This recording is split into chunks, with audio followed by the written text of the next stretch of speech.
The images we're seeing from neighborhoods in Jamaica in the aftermath of Hurricane Melissa reveal absolute destruction. Gates of homes immersed in murky waters, driveways and the roads beyond them invisible.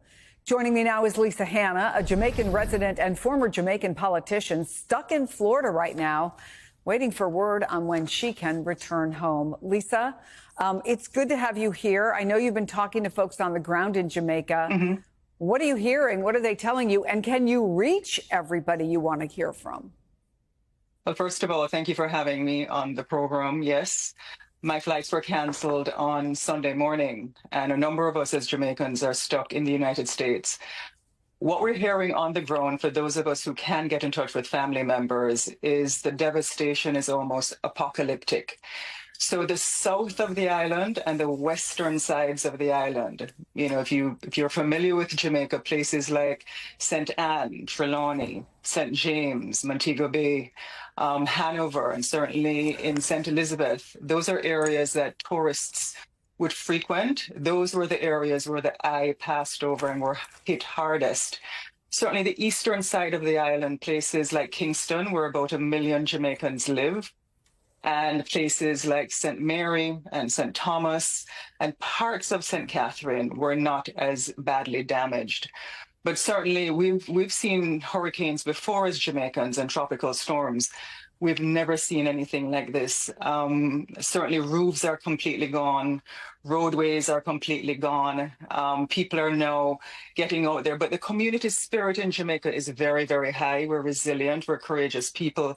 The government has now given the all clear for utility systems to get back up and running, for supermarkets and different places of, you know, essential items to start opening up again. And our response teams are on the ground, our police are on the ground, our armies on the ground.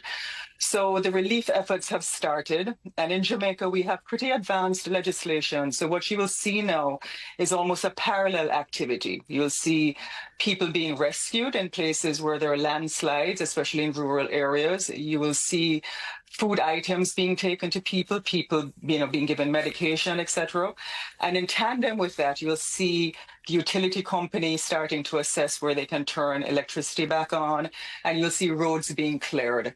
And so that is the immediate situation that's happening. The Minister of Transport, who I'm in touch with, should inform the country later today whether the airports for essential items will be open later today, and whether or not you will certainly have the airport in Kingston being opened. You sound confident, you sound determined, but I wonder emotionally, this is your home. What goes through your mind when you see some of the pictures? And again, these are not the worst hit areas. We were actually talking on the air the last hour to somebody who had been on the phone with a friend in St. Elizabeth, and they got cut off just as he was telling them that the water was coming through their roof. Listen, what are you even feeling right now? We haven't slept. I can tell you, those of us who are here have been on the phone all night together. My former constituency, which was the member of parliament for 18 years, I was helping 2 nights before the hurricane to still get zinc and plyboard and food to people. And I'm still in touch with them. The roofs are completely gone in some of those areas. There are communities that are decimated, and this is in St. Anne. There is a level of emotional fatigue that we feel, but as Jamaicans, we're resilient, and we rise to meet adversity. That's probably why you hear the determination in my voice, because we're not people that are bludgeoned into acquiescence by adversity. So yes, our spirits are a little down, but trust me, we're already on the road and we're helping. We're very compassionate people. And already the relief efforts have started from around the world, and our diaspora, you know, when things seemed intractable, the Jamaican diaspora rises, and we have very, very good relationships in the diplomatic community as well. So, yeah, it's hard because a lot of people have been displaced, but all of us are going to help.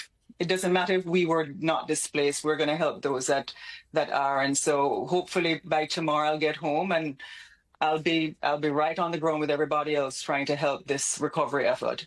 We'll keep our good thoughts that you will. And to all the folks in Jamaica and all the folks who love them, we are wishing you only the best. I will tell you, we spoke, I think it was yesterday, with somebody from one of those groups in Florida that was, they had hundreds of people that they were getting ready to pack stuff up and get ready to bring aid over. So it's coming, that's for sure. Lisa, Hanna. It is.